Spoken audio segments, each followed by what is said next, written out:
Ibu Yeti Momongan ini kami persilakan untuk disampaikan kepada kami alamatnya sekalian. Silakan.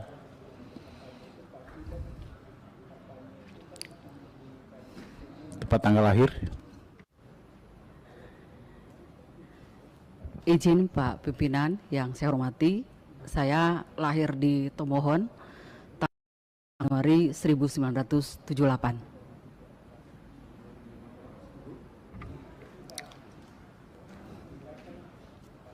Tinggal di mana Ibu? Silakan. Saya tinggal di Sulawesi Utara, di Kabupaten Minahasa, Kecamatan Pineleng. Baik, terima kasih. Terima kasih. Bapak Ibu yang kami hormati, setelah kita lakukan closing tempat tanggal lahir beliau Tomohon 21 Januari 1978 benar adanya. Maka pertemuan kita dapat kita lanjutkan. Sebagaimana biasa kami beritahukan tentang frame waktu kita pada malam hari ini. Kami persilakan Ibu Yesi untuk menyampaikan konsepnya tentang penyelenggaraan pemilu ke depan selama kurang lebih 15 menit. Kalau bisa kurang dari itu lebih bagus. Dan nanti akan didalami oleh 9 anggota fraksi yang hadir di sini. Dan masing-masing kita beri waktu 3 menit dan kalau kurang pun itu lebih bagus. Dan setelah itu Ibu kami berikan waktu untuk menjawab 10 menit. Kami persilakan untuk tidak membuang waktu.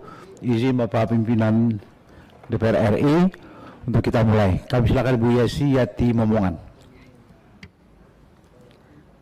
Terima kasih atas kesempatan pimpinan yang saya hormati.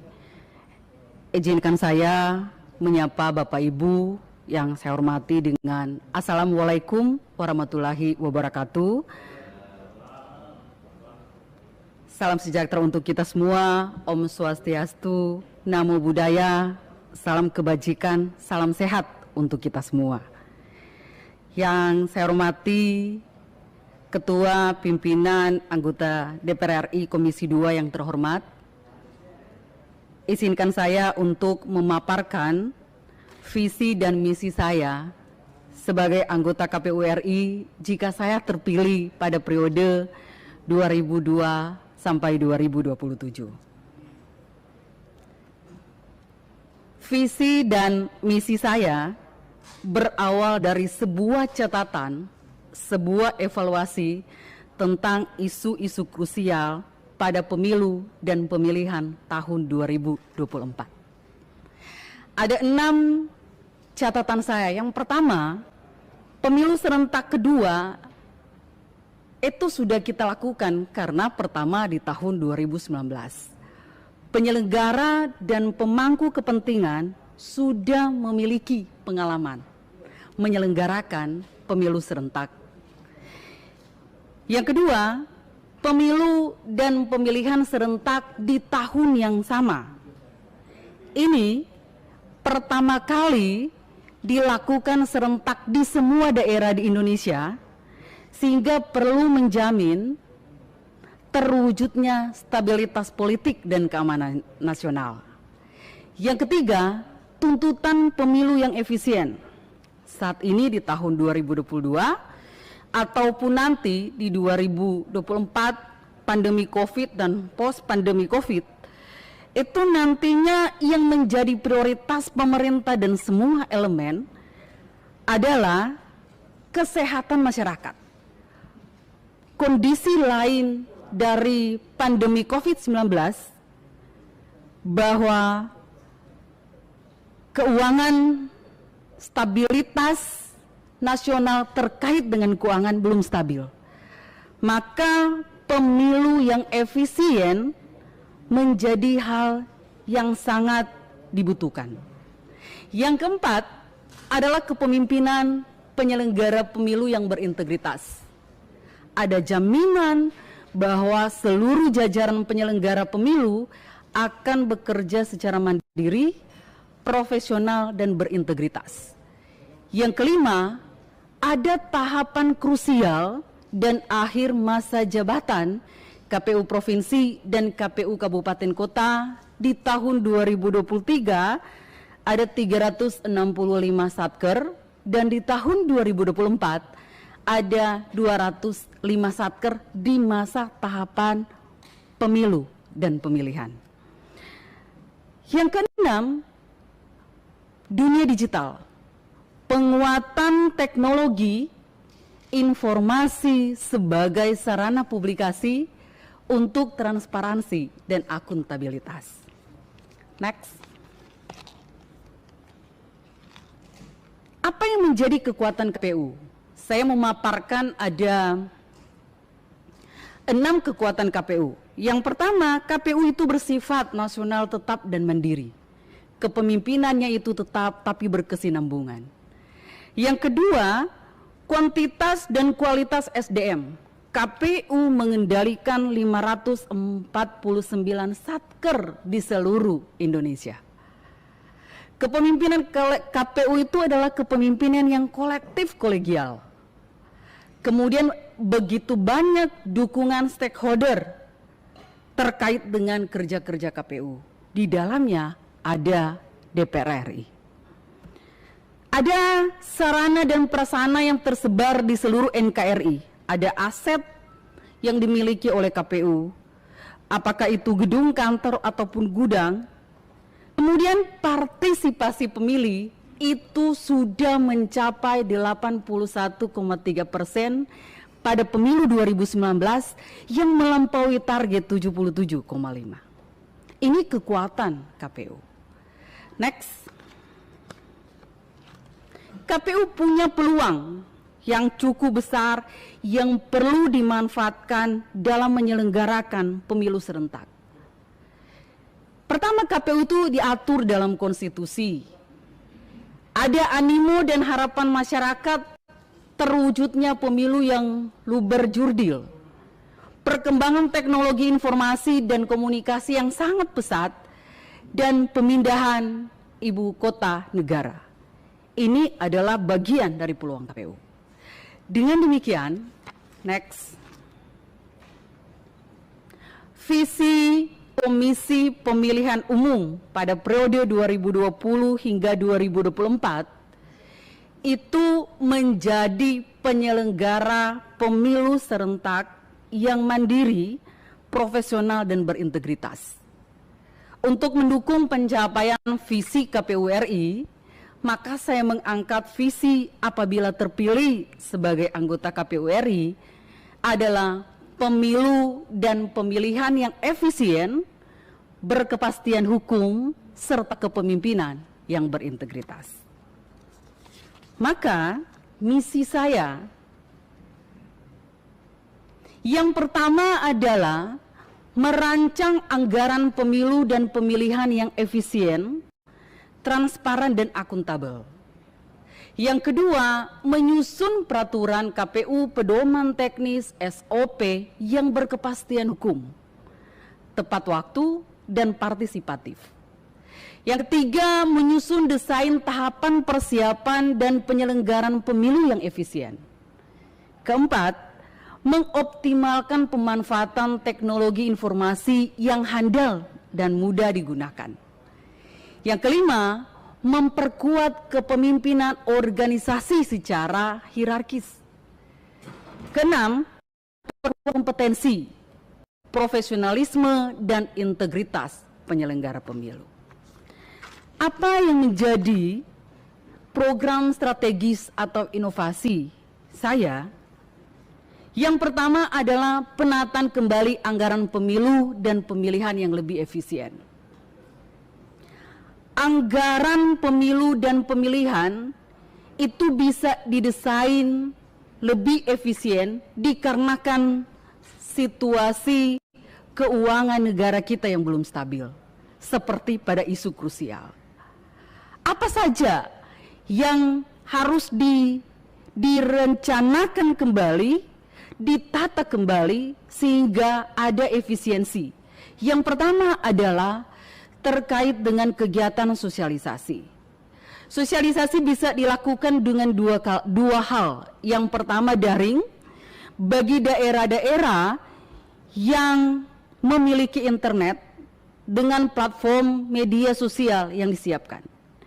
Yang kedua luring, ketika ada daerah-daerah di Indonesia yang belum ada internet. Penataan kembali terkait anggaran BIMTEK. Bimbingan teknis kepada jajaran KPU Provinsi, KPU Kabupaten, dan badan ad hoc tidak harus diselenggarakan di gedung yang mewah, yang dikumpulkan semua peserta, tapi bisa menggunakan metode daring. Sehingga bisa mengurangi anggaran-anggaran yang tidak seharusnya dikeluarkan. Bagaimana ketika sebuah kabupaten kota yang ada di Indonesia itu kekurangan infrastruktur? Kita mendesain bahwa bisa meminjam kepada Pemda setempat gedung untuk sortir terkait dengan logistik pemilu. Apa yang saya katakan ini pernah saya lakukan? Iya, KPU Sulut mengembalikan anggaran pemilihan tahun 2020 untuk pemilihan gubernur dan wakil gubernur sebanyak 20 miliar. 20 miliar ini komposisi anggaran itu diambil dari pos-pos yang saya sebutkan tadi. Satu hal, tidak ada sengketa, baik sengketa administrasi maupun sengketa hasil pada pemilihan gubernur di Sulawesi Utara untuk tahun 2020. Dengan demikian, anggaran itu semakin efisien ketika KPU bekerja dengan pertimbangan dan ketelitian yang cukup tinggi. Yang kedua, penyempurnaan PKPU.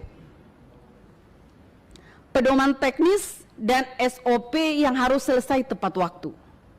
Peraturan KPU itu harus selesai sebelum tahapan berjalan. Dan peraturan KPU itu harus mengakomodir setiap pemangku kepentingan, memberikan masukan. Dan bagaimana semua pemangku kepentingan itu mengawal proses itu. Dan harus berkepastian hukum. Kenapa harus berkepastian hukum? Ibu Yasi, 5 menit lagi. Terima kasih Pak Pimpinan yang terhormat. Bagaimana proses kepastian hukum ada? Bahwa PKPU tidak boleh bertentangan dengan konstitusi dan undang-undang. Itu yang paling penting. Maka itu bisa dijalankan. Penyelenggara pemilu adalah implementasi dari undang-undang. Maka bagian kita untuk lebih menyempurnakan PKPU. Karena 11 tahapan, itu setiap tahapan ada peraturan KPU yang diturunkan. Yang ketiga adalah penyusunan roadmap penyempurnaan dukungan teknologi informasi. KPU sudah mendesain teknologi informasi di setiap tahapan. Ada SIPOL, Sistem Informasi Partai Politik. Ada Silon, Sistem Informasi Pencalonan. Ada Silop terkait dengan logistik. Ada Simpau terkait dengan PAW. Kemudian ada Sirekap terkait dengan rekapitulasi penghitungan suara. Bahkan banyak teknologi informasi yang diciptakan oleh KPU. Nah, tapi bagaimana mendesain, menyempurnakan itu sehingga itu bisa digunakan oleh semua peserta secara mudah dan bisa dipantau oleh semua masyarakat terkait dengan semua dukungan teknologi informasi. Yang keempat adalah penguatan kepemimpinan. Selama ini penyelenggara pemilu itu hanya BIMTEK 2-3 hari. Nah, sekarang ini harus ada diklat program yang terukur sehingga mampu menciptakan penyelenggara-penyelenggara pemilu dengan berintegritas dan selalu melakukan yang internalisasi terkait dengan pemahaman kode etik ke jajaran sampai tingkat KPPS. Yang kelima adalah pengendalian internal. Ini yang paling penting. Penyelenggara pemilu itu sebelum dilaksanakan tahapan itu sudah ada proses konsolidasi internal. Tetapi yang paling membuat kita harus berpikir secara bersama adalah bagaimana mengantisipasi akhir masa jabatan KPU Provinsi, KPU Kabupaten Kota serentak di tahapan yang krusial. Maka perlu ada penguatan kelembagaan sekretariat. Inilah yang bisa saya sampaikan pada kesempatan ini. Saya kembalikan kepada pimpinan yang terhormat. Terima kasih Ibu Yesi. Waktunya bisa beliau hemat untuk disimpan pada kesempatan memberi jawaban nanti pertanyaannya. Terhemat 1 menit, jadi terpakai 14 menit. Terima kasih Bu Yesi. Kita langsung saja kepada Bapak Ibu masing-masing anggota fraksi untuk menyampaikan pandangan, pertanyaan ataupun saran berkenaan dengan penyelenggaraan uji kelayakan pada hari ini untuk saudara Yeti Momongan. Beliau adalah petugas KPU dari Provinsi Sulawesi Utara. Kami persilakan dari fraksi Partai Demokrasi Indonesia Perjuangan. Silakan Pak Ihsan Yunus atau Pak Hendo, silakan. Nah, saya adalah Pak Ihsan Yunus. Oke, Pak Ihsan Yunus. Mohon di tanpa preambul langsung dia ke isi pertanyaan. Terima kasih Ketua. Assalamualaikum warahmatullahi wabarakatuh. Selamat malam dan salam sejahtera untuk kita semua. Yang saya hormati Wakil Ketua DPR Pak Lodwig. Terima kasih sudah bersama kami. Yang saya hormati pimpinan Komisi 2 dan seluruh anggota yang hadir. Luar biasa, masih tetap bertahan dan insya Allah nanti kita selesai sekitar pukul 1 pagi dan ini sepertinya membernya tetap. Ibu Yesi ya. Siapa Ketua? Ya, pertama-tama kami ucapkan selamat sudah masuk di 14 besar. Mudah-mudahan nanti setelah ini mungkin besok atau lusa sudah hasilnya Ibu bisa masuk menjadi salah satu anggota KPU RI. Amin. Amin. Pertanyaan saya tadi dari pemaparan Ibu sangat menarik sekali. Pertama adalah masalah AMJ atau akhir masa jabatan. Kita tahu bahwa banyak sekali baik itu di tingkat kabupaten kota maupun di provinsi yang masa akhir jabatannya akan berakhir dalam waktu yang mepet atau cukup dekat dengan tanggal pemilu baik itu untuk presiden maupun legislatif yang kita sepakati tanggal 14 Februari 2024. Kira-kira nanti apakah ada terobosan, ada kebijakan atau mungkin ada yang akan Ibu lakukan dalam menyikapi kesiapan kawan-kawan kita yang mungkin ada bahkan beberapa KPU di kabupaten yang memang masa akhir jabatan itu hampir semua yang lama harus diganti seperti itu. Nah, apa kira-kira pendekatan Ibu dalam hal ini? Yang kedua, masalah pemutahiran data yang selama ini selalu menjadi masalah, di mana antara Kementerian Dalam Negeri, KPU gitu ya, bahkan juga mungkin ada masukan dari kementerian-kementerian lain yang punya kewenangan dalam menentukan jumlah data pemilih, ya. Ini sampai sekarang belum bisa sinkron, ya. Dan kami kalau misalnya Komisi 2 itu turun ke dapil itu pasti selalu kalau tidak ke KPU karena yang punya infrastruktur sampai ke bawah itu KPU gitu ya. Karena kalau kita cari teman-teman dari LAN misalnya atau apa tidak ada, maka biasanya ke KPU atau ke Badan Pertanahan itu mereka melaporkan bahwa selalu ada pemutakhiran data ya DP4 itu, namun tidak bisa secara langsung diakses gitu Ibu ya. Kan ini katanya setiap hari, setiap bulan sekali ada, tapi pada di lapangan tetap data ini kemudian dipegang oleh kawan-kawan Dukcapil dan masukan-masukan itu kemudian tidak terlalu efektif. Nah, ini bagaimana Ibu menyikapi agar ini ke depannya bisa menjadi solusi terhadap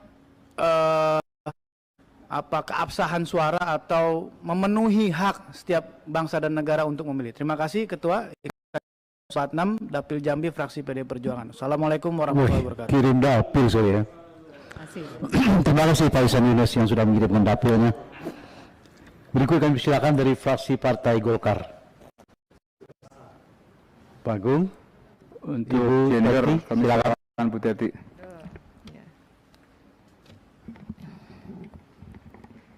Ikan sepat, ikan gabus, makin cepat makin bagus. Ya, ya. Yang terhormat Ketua DPR, Pak Ketua dan segenap anggota Komisi 2 yang saya hormati, Ibu Yesi, kandidat Komisioner KPU yang saya banggakan. Terima kasih Ibu, tadi Ibu sudah memaparkan sekilas, katanya walaupun sedikit, tapi tadi saya menyimak tadi Ibu yang dipaparkan bahwa kemandirian seperti apa yang Ibu akan nanti tawarkan dalam apabila Ibu terpilih menjadi salah satu atau keluarga besar dari Komisioner KPU RI. Mengingat tadi juga Ibu dengan kemandirian ini anggaran bisa diefisienkan, malah tadi sesulut saja hanya 20 M. Padahal kita kan masing-masing wilayah jumlah penduduknya berbeda. Malah kadang dari KPU sendiri ke bupati minta tambahan, terutama di kabupaten kota.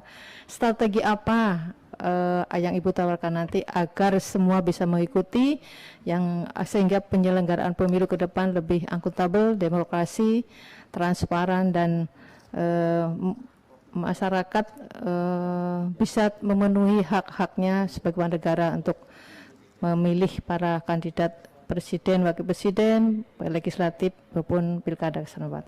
Dengan waktu yang begitu mepet Ibu, strategi apa yang Ibu tawarkan? Terima kasih Ibu.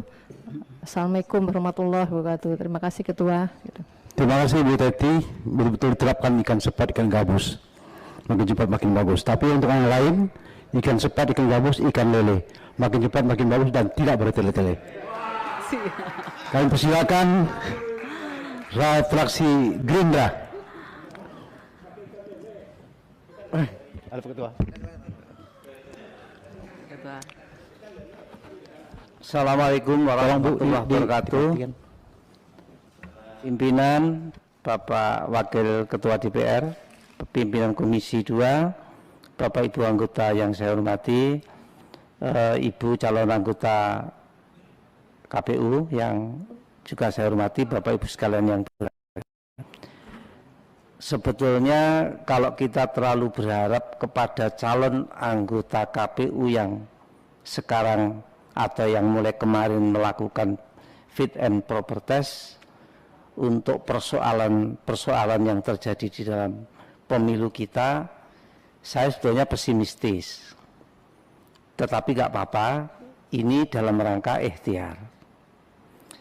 Karena calon anggota KPU atau KPU terpilih nantinya, mereka bekerja di dalam sebuah tatanan payung hukum, landasan pelaksanaan pemilu ini yang tidak banyak berubah.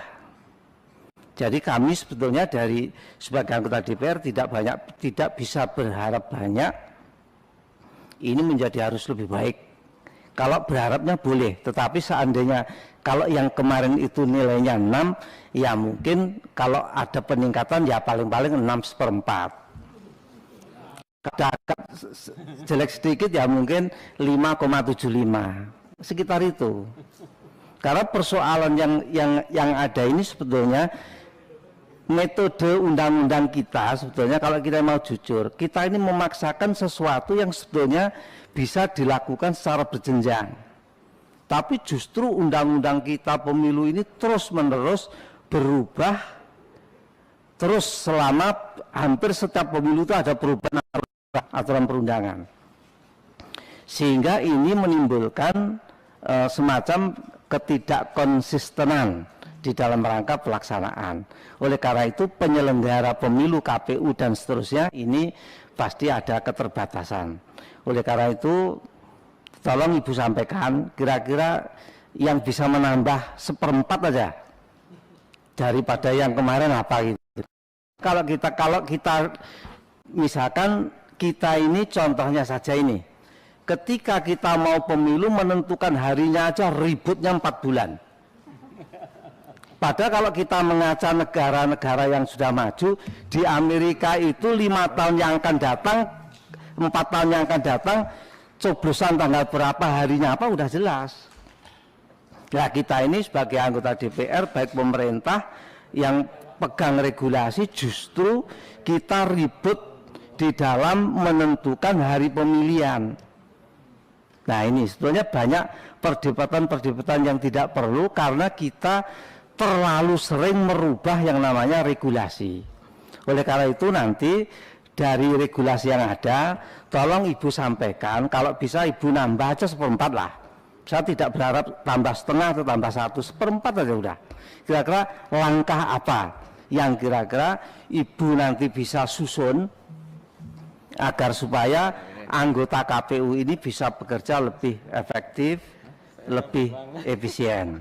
Kalau angka-angka efisien seperti yang Ibu contohkan di Sulawesi Utara itu kalau menurut saya salah menyusun anggaran.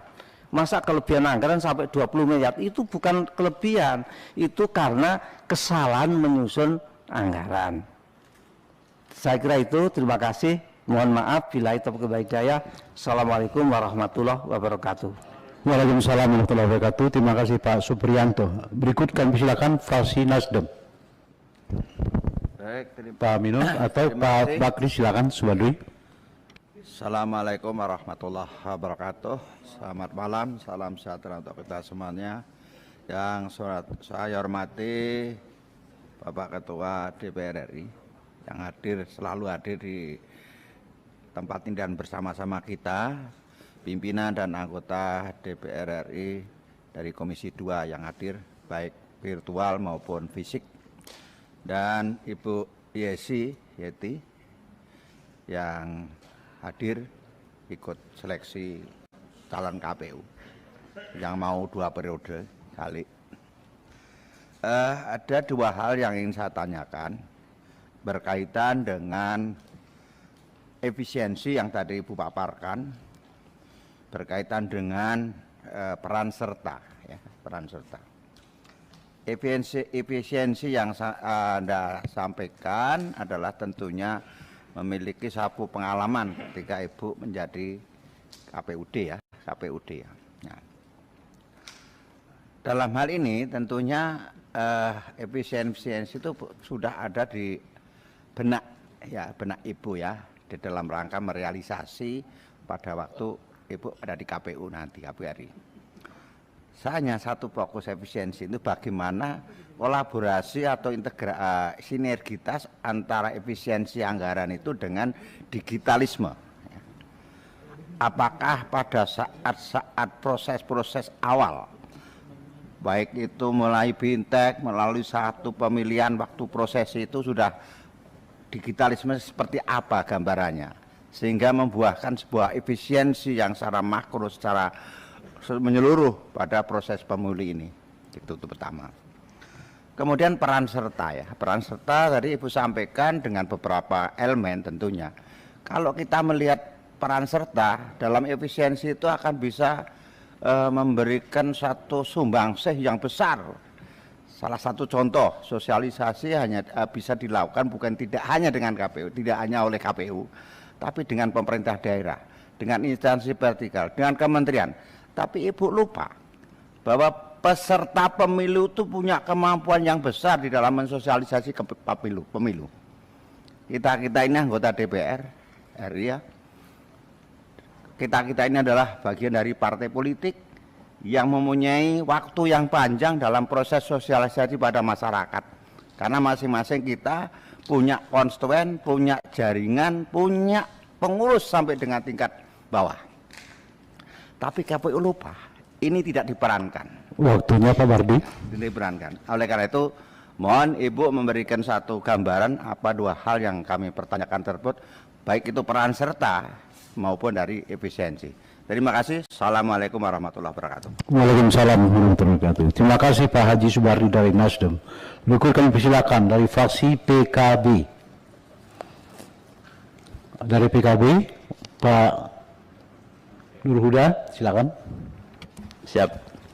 Terima kasih pimpinan, Pak Wakil Ketua DPR yang saya hormati, Bapak Ibu anggota DPR, Ibu Yeti Momongan, Magister Sains, calon anggota KPU dari anggota KPU Provinsi Sulawesi Utara. Saya tertarik Bu dengan visi Ibu menjadi penyelenggara pemilu serentak yang mandiri, profesional dan berintegritas, dan itu diwujudkan dalam visi pemilu yang efisien, berkepastian hukum serta kepemimpinan yang berintegritas. Nah Ibu, misinya itu ada 6, salah satunya adalah yang kedua menyusun peraturan KPU.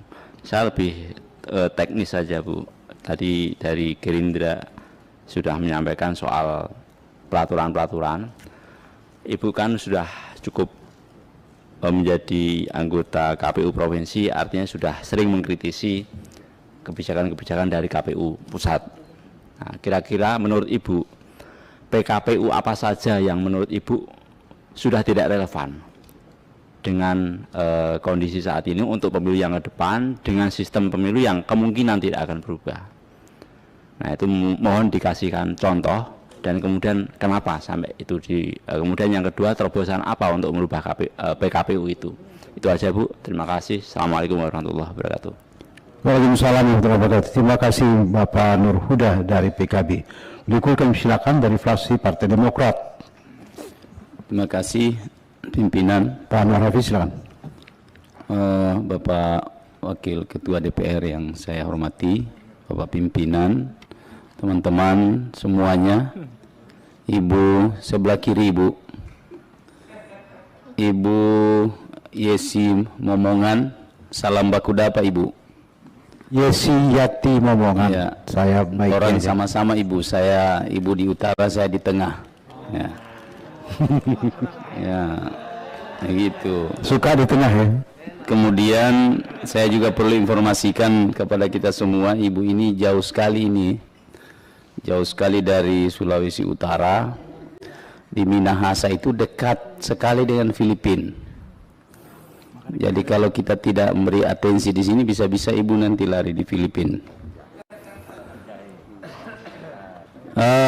Ada beberapa hal Ibu yang saya lihat presentasinya, saya kira orang terlihat terkesan bahwa Ibu memang menguasai apa yang menjadi tugas pokok KPU, penyelenggara KPU. Ada beberapa hal Ibu. Yang pertama, persoalan-persoalan KPU yang sangat krusial itu yang Ibu sebutkan tadi, juga kami bahas ketika kami bersama-sama KPU mendesain soal desain pemilu 2024. Salah satunya yang paling lama kita bahas itu adalah persoalan logistik. Keterlambatan logistik itu karena adanya pengadaan terpusat. Saya ingin tanya Ibu, kalau Ibu nanti jadi komisioner, apakah Ibu setuju pengadaan logistik KPU itu bisa didesentralisasi, ya? Jadi dilakukan di daerah, tidak terpusat di KPU, sehingga ini bisa menjawab biasa keterlambatan soal kartu suara dan sebagainya. Itu yang pertama. Yang kedua, saya tertarik tadi soal efisiensi anggaran. Saya kira apa yang disampaikan beliau tadi saya sangat mengapresiasi. Memang biasanya kalau perempuan mengatur uang itu lebih hebat daripada laki-laki. Jadi kalau kita berharap nanti penyelenggaraan KPU ini murah dan efisien, ya saya setuju mendorong perempuan itu bisa ikut mengatur keuangan. Ini sudah contoh nih, sudah terbukti 20 miliar itu bisa dikembalikan. Nah, ini 67 triliun, kalau Ibu bisa kembalikan nanti 20 triliun, saya kira ini menjadi bahan pertimbangan buat kita semua. Saya kira ini saja Ibu, saya tidak banyak bertanya, saya lebih banyak mendukung karena kita sama-sama dari Sulawesi. Terima kasih Ibu. Assalamualaikum warahmatullahi wabarakatuh. Kita sebut nama dapil udah ya? Udah catat. Baik, terima kasih Pak Anwar Hafiz. Berikut dari fraksi PKS. Kasih pimpinan. Langsung Komandan. Bismillahirrahmanirrahim. Assalamualaikum warahmatullahi wabarakatuh. Selamat malam dan salam sejahtera untuk kita semua. Mbak Yesi, Mbak Yesi ini luar biasa karena periode lalu masuk peringkat 9, tinggal selangkah lagi ya. Tetapi 9kah berapakah itu nomor 2, tapi konsistensinya saya dukung sepenuhnya. Karena itu pada kesempatan kali ini fraksi PKS ingin mengucapkan dukung keterwakilan perempuan 30% di penyelenggara pemilu ya. Karena Mbak Yesi yang terakhir nih, Betty udah, Dahlia udah, Iva udah, Yesi udah, dan empat-empatnya sangat berkualitas. Mudah-mudahan teman-teman Komisi 2 terketuk hatinya untuk mempertimbangkan kualitas calon perempuan kita ya. Amin. Yang kedua, apresiasi karena tadi bisa memangkas anggaran ya. 20 miliar bukan angka yang besar dan pemangkasan itu tidak menimbulkan ekses karena pemilunya berjalan dengan baik, tidak ada gugatan dan seterusnya. Kalau tadi Pak Anwar Hafid perempuan punya kemampuan manajemen keuangan. Yang ketiga saya, Mbak Yesi, ini lagi banyak ditanya saya ini sama wartawan, 86 triliun ajuan untuk anggaran 2024. Pertanyaan saya, kalau Mbak Yesi bisa exercise, di angka berapa? Kalau 2019 kan 25 triliun, tiba-tiba sekarang naik ke 86, walaupun saya tahu kalau bahasa Abuya nih Pak Gaus 70%-nya untuk teman-teman KPPS yang mau di UMR-kan. Tetapi saya tetap menantang Mbak Yesi, coba buat exercise di angka berapa anggaran kita, karena saya sangat setuju keuangan negara kita betul-betul sedang berat karena pemilu nanti 3 rasanya, rasa pandemi, rasa resesi, dan rasa suksesi. Dan itu betul-betul harus dieman-eman uangnya. Terima kasih. Assalamualaikum warahmatullahi wabarakatuh. Waalaikumsalam warahmatullahi wabarakatuh. Di antara penanya hanya Pak Mardani Ali yang empat perempuan hafal dia. Ya. Hafal. Curiga juga kita nih.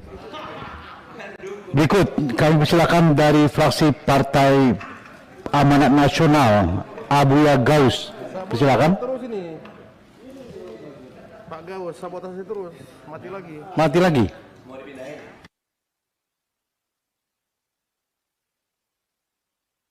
Oh, ada yang ke siapa?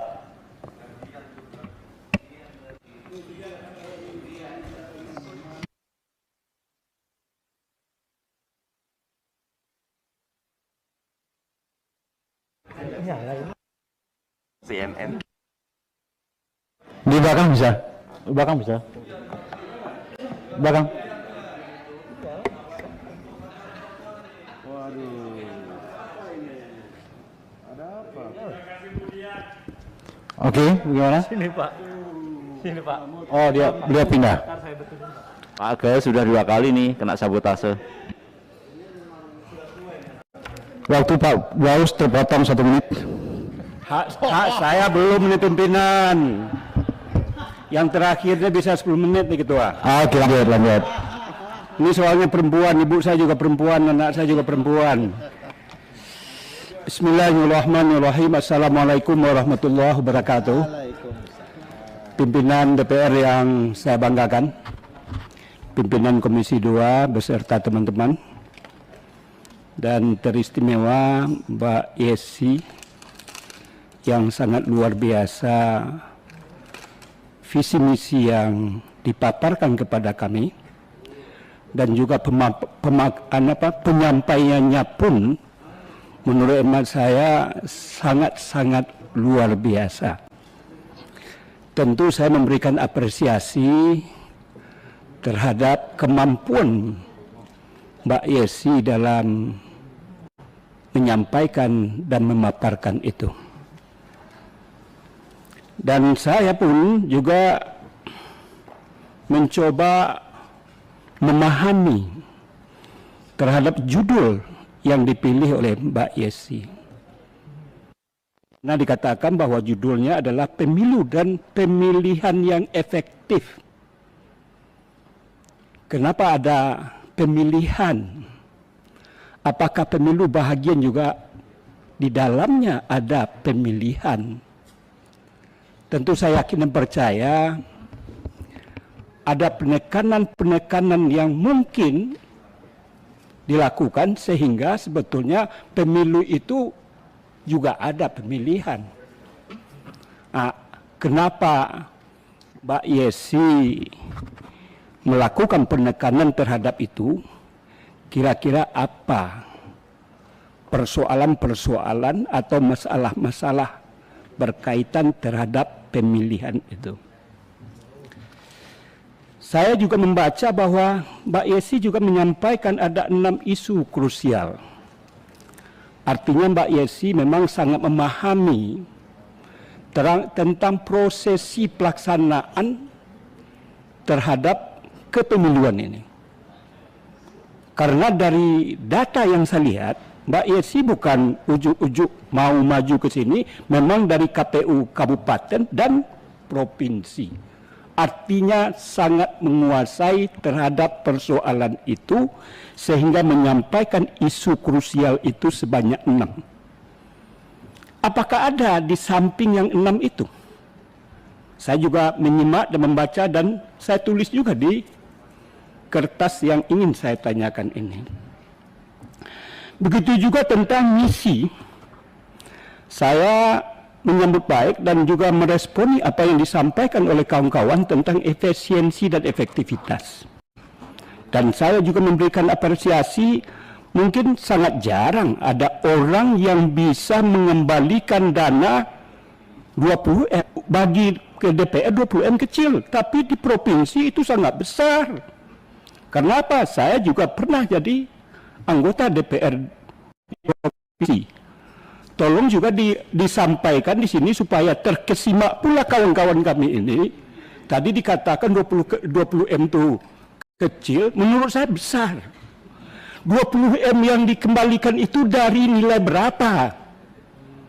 Sehingga saya yakin dan percaya manakala Mbak Yesi terpilih sebagaimana dikatakan, kita mengkritisi anggaran itu lompatannya 4 kali lipat dari periode yang lama, 86T. Nah, bagaimana itu bisa Mbak Yesi juga melakukan efisiensi dan efektivitas itu? Terakhir, supaya saya nggak diingat oleh pimpinan.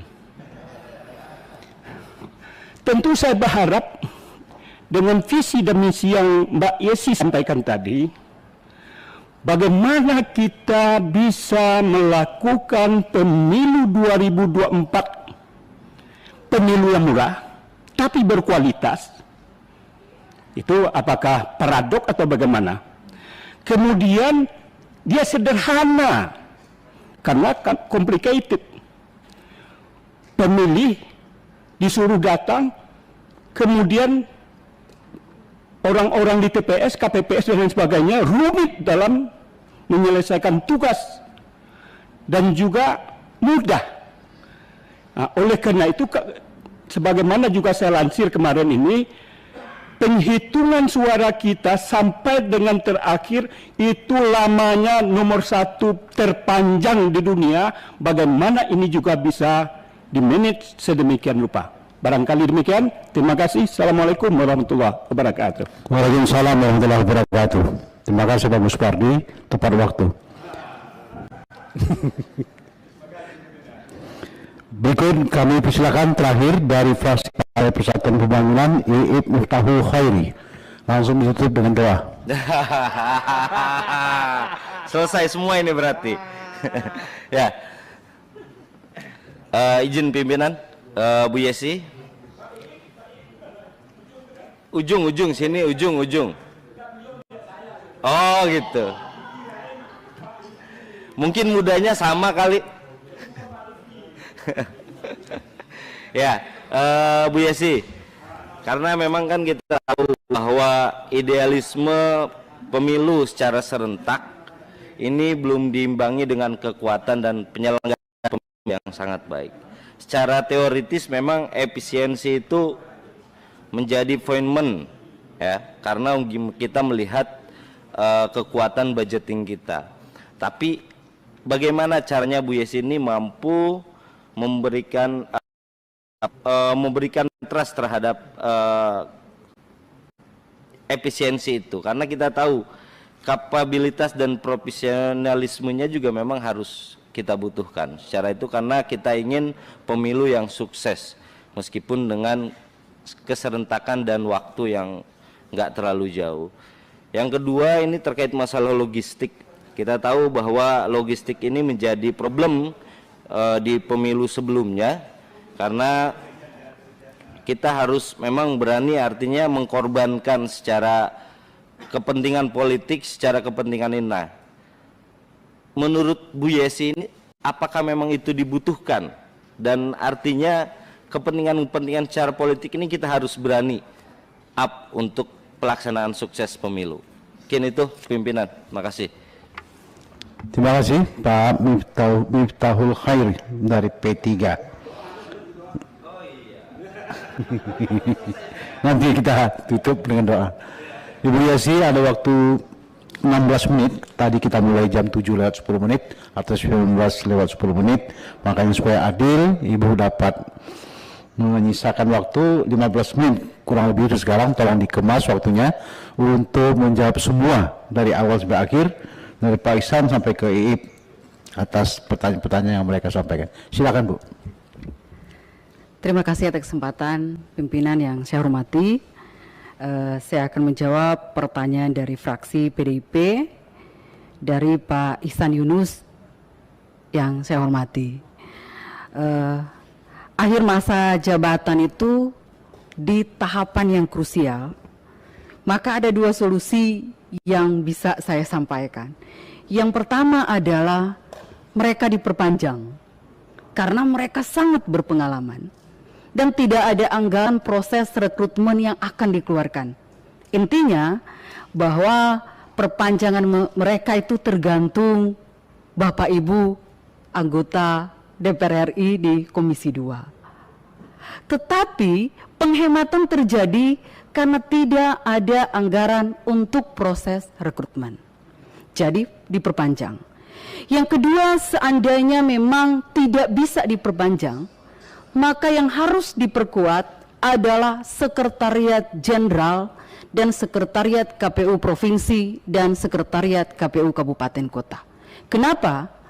Karena mereka yang harus mengambil alih ketika proses-proses rekrutmen ini berjalan. Tetapi ada catatan bahwa di sepanjang proses seleksi di tahapan yang krusial, ada proses yang namanya rapat pleno yang menghasilkan dokumen administrasi untuk pemilu dan pemilihan. Nah, ini yang menjadi pertimbangan kita semua untuk bangsa dan negara. Jadi dua catatan ini bisa saya sampaikan kepada Pak Ihsan Yunus yang terhormat. Untuk pertanyaan yang kedua, bagaimana menyatukan? Ya, ini harus ada Mendagri, KPU sebenarnya harus membangun satu rumah di mana ada data bersama. Data pemilih itu diberikan kepada KPU. KPU melakukan pemutahiran data, bahkan tanpa ada pemilu dan pemilihan, KPU melakukan pemutahiran data berkelanjutan. Jadi update data yang terbaru itu ada di ruang ini. Tetapi yang paling penting bagaimana dua lembaga ini akan saling duduk bersama untuk saling membagi, untuk saling mendiskusikan, karena yang terpenting adalah tujuan dari data pemilih ini yang akan digunakan pada saat pemilu dan akan digunakan pada saat pemilihan. Jadi KPU memang harus membangun komunikasi yang baik. Dua lembaga ini harus sama-sama berdiskusi untuk menetapkan hal ini. Untuk penanya yang kedua dari fraksi Golkar, saya sapa Ibu yang kekasih, Ibu Teti Rohatiningsi. Saya mohon maaf salah sebut Ibu, tapi Ibu adalah idola saya, sesama perempuan. Ini terkait pertanyaan bagaimana kemandirian KPU. KPU harus mandiri terkait dengan semua pengambilan keputusannya berdasarkan peraturan perundang-undangan. Tapi KPU itu harus profesional dan proporsional. Mana kepentingan pribadi dan mana kepentingan pekerjaannya, itu harus berimbang.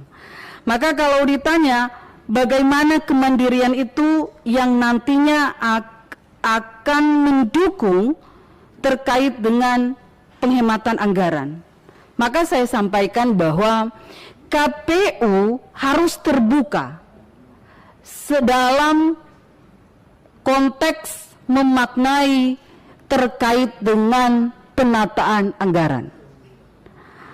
Penghematan anggaran itu dilakukan dikarenakan ini masa pandemi COVID. Jadi tidak boleh ada pertemuan-pertemuan yang besar dilakukan. Bimbingan teknis tidak bisa dilakukan di hotel karena anggaran yang terbesar ada di bagian itu.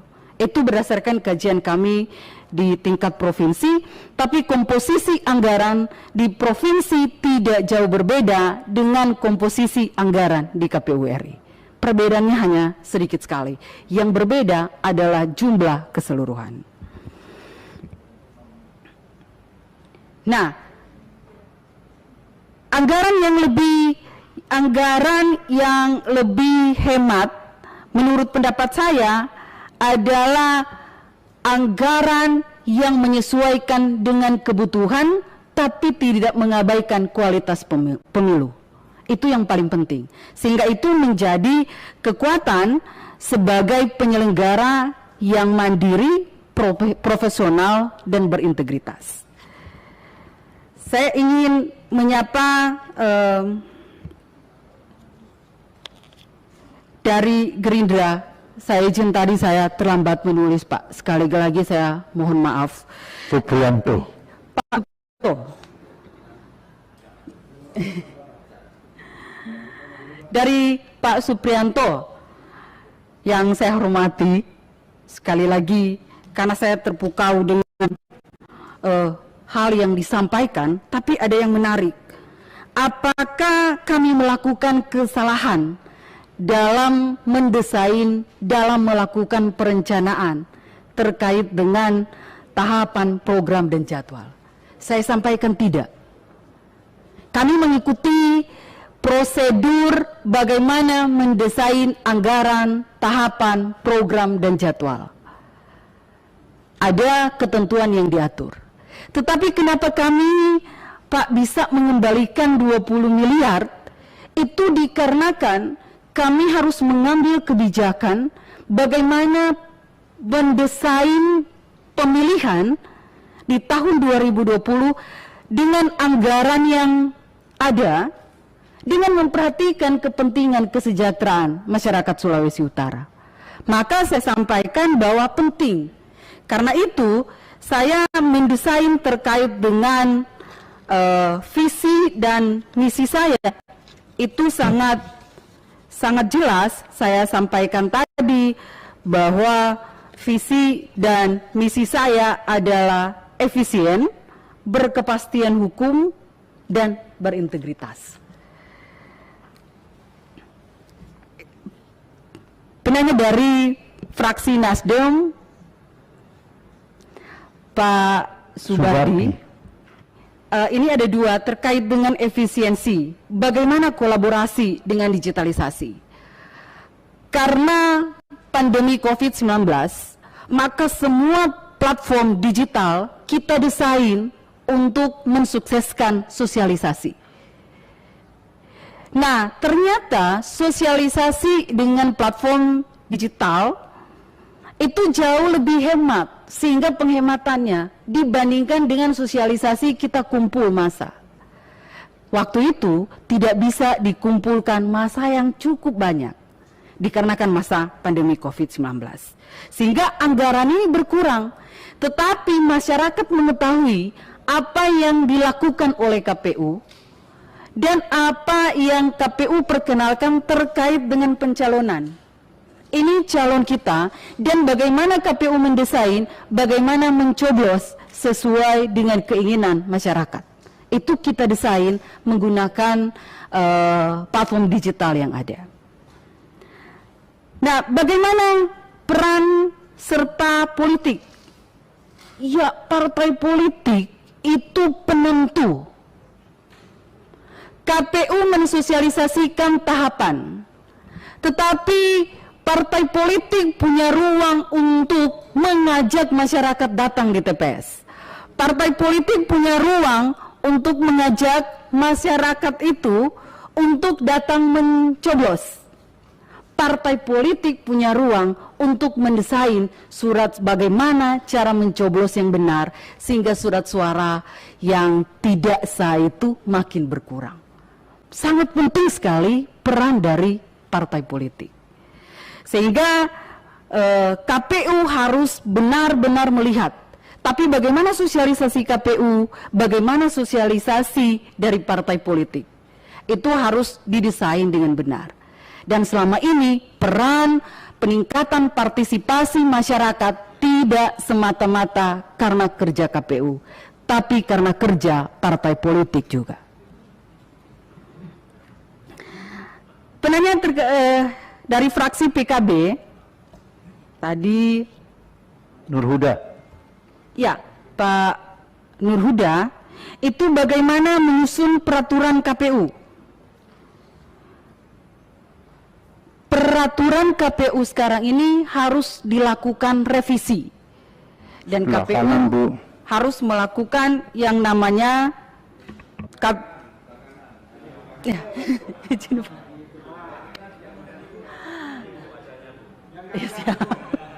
Mohon maaf Pak Dewan yang terhormat, saya lanjutkan. Jadi bagaimana KPU mendesain peraturan KPU? Iya Pak, KPU harus melakukan yang namanya revisi peraturan KPU. Karena yang kemarin itu adalah pemilu serentak di 2017 dan 2018. 2019 untuk pemilu maka harus direvisi. Sekarang ini ada catatan. Kenapa penting? Karena ini di masa pandemi harus menyesuaikan dengan konteks. Tetapi peraturan KPU itu akan selalu berkonsultasi dengan Bapak Ibu di Komisi 2. Penanya dari Partai Demokrat, orang tua saya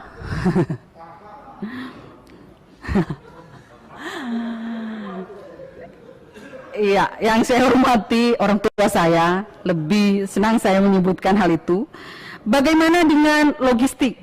Jadi ada ketambahan terkait dengan pengadaan logistik. Jadi logistik itu KPU melakukan proses logistik pengadaan, produksi, dan distribusi itu berdasarkan dengan aturan, dengan undang-undang. Tetapi saya berpendapat bahwa logistik itu bisa dilakukan, hal-hal tertentu bisa dilakukan di tingkat provinsi atau regional, seperti pada pemilu 2019. Waktu 5 menit lagi, Bu. Sehingga, terima kasih Pak Ketua. Sehingga tidak, sekali lagi tidak mengganggu proses distribusi. 2019 kami di KPU Sulawesi Utara di sebuah kepulauan terima logistik sehari sebelum pemungutan suara. Maka itu harus didesain dengan baik bahwa prosesnya sudah jalan tapi distribusinya yang terlambat. Nah, maka strategi diletakkan secara regional atau di provinsi masing-masing terkait dengan administrasi atau terkait dengan logistik yang intinya surat suara. Itu harus didiskusikan dan dimatangkan secara bersama. Tapi hal itu memudahkan distribusi logistik agar tepat waktu tiba di tempat sesuai dengan ketentuan. Terima kasih dari Partai PKS yang saya hormati, Pak Dr. Mardani, yang ya orang tua saya. Kalau Mardani kenal Ibu ya? Saya orang mana? Saya orang sini atau saya orang sana? Bagaimana KPU mendesain anggaran? Kalau sekarang itu tadi 86 triliun, sedangkan pada 2019 hanya 25 triliun. Bisa dinaikkan sedikit dari 25 triliun. Apa yang harus dipangkas? Pertama, honorarium badan ad hoc itu yang layak, tapi tidak seharusnya dengan angka UMP. Yang layak itu berdasarkan dengan ketentuan masing-masing, tapi tidak harus, ya, tidak harus sesuai dengan UMP. Karena ad hoc ini bekerja untuk bangsa dan negara. Ini bukan mencari pekerjaan, ini bukan profit. Tapi ada ruang bagaimana berdistribusi terkait dengan nilai sebagai seorang bangsa Indonesia. Nah, itu yang penting. Jadi kalau ditanya berapa jumlah, saya bisa memastikan lebih sedikit dari 25 miliar. Apalagi di masa pandemi ini. Ya, penanya dari PAN, orang tua kita, gitu. Yang saya hormati Pak Gus Pardi Gaus. Belum tua aja Bu, belum tua betul. Iya. Izin saya menjawab, Bapak Ibu yang saya hormati. Kenapa visi saya pemilu dan pemilihan? Karena kita ketahui bersama bahwa pemilu dilakukan di tanggal 14 Februari 2024, pemilihan dilakukan pada tanggal 27 November 2024. Kalau ditanya, apakah pemilihan ini juga pemilu? Substansinya iya, karena pemilihan gubernur, bupati, wali kota dilakukan oleh penyelenggara pemilu. Dan pemilu itu dilakukan oleh KPU. Substansinya iya, tapi regulasinya ini yang perlu menjadi catatan. Yang kedua, apakah ada yang krusial, tahapan yang krusial di luar 6? Untuk kesempatan ini, Pak, saya masih mendesain 6. Nanti jika saya terpilih sebagai anggota KPU RI, saya akan menambahkan isu krusial. Terima kasih. Terkait dengan efisiensi dan efektivitas, bagaimana kami mengembalikan 20 miliar? Jadi anggaran didesain normal karena kami ajukan di tahun 2019. Pemilu di tahun 2020 ditunda karena masa pandemi. Anggaran yang kami ajukan adalah 220 miliar. 20 miliar ini kami kembalikan ke pemerintah Provinsi Sulawesi Utara, dan saya tahu itu sangat dibutuhkan dalam pelaksanaan itu. Sehingga kalau ditanya bagaimana pemilu yang bermoral dan berkualitas, saya hanya minta satu. Di 2024 yang paling penting adalah penyederhanaan surat suara. Penyederhanaan formulir yang paling penting. KPU sudah mendesain bagaimana penyederhanaan surat suara yang perlu persetujuan baik dan buruknya. Tapi yang paling penting adalah penyederhanaan formulir. Kenapa? Karena KPU ini harus 5 jenis pemilihan, itu harus menulis formulir di 5 jenis yang isinya sama. Karena pemilih datang dengan mencoblos 5 jenis surat suara, maka perlu hanya 1 formulir, sehingga ini juga menghemat beban kerja dari penyelenggara pemilu. Dan yang terakhir, pertanyaan dari Pak Miftahul Khori yang saya hormati terkait dengan logistik.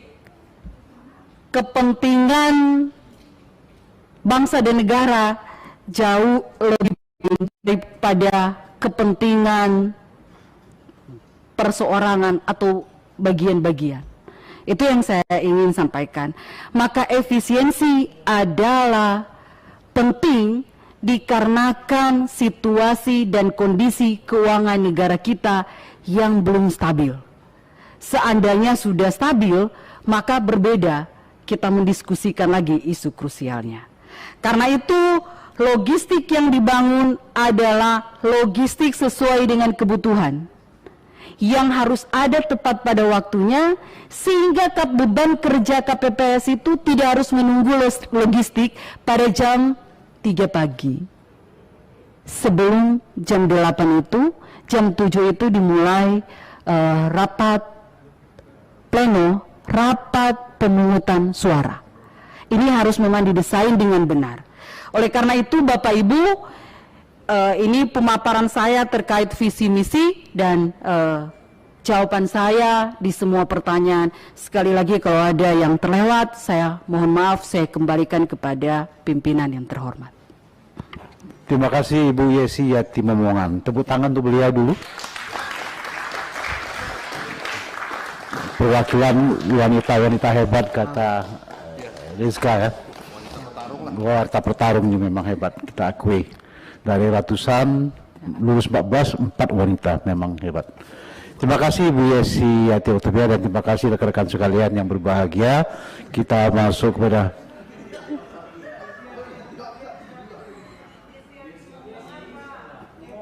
Yesi Yati Momongan. Saya bilangnya apa? Oh, memang bintang film yang dulu yang saya ingat Yati Oktavia. Anak sendiri kok lupa. Yesi Yati Momongan. Maaf Bu Yati. Oktavia ini siapa? Terima kasih Bu Yesi Yati Momongan. Saya ulangi lagi. Yati Oktavia.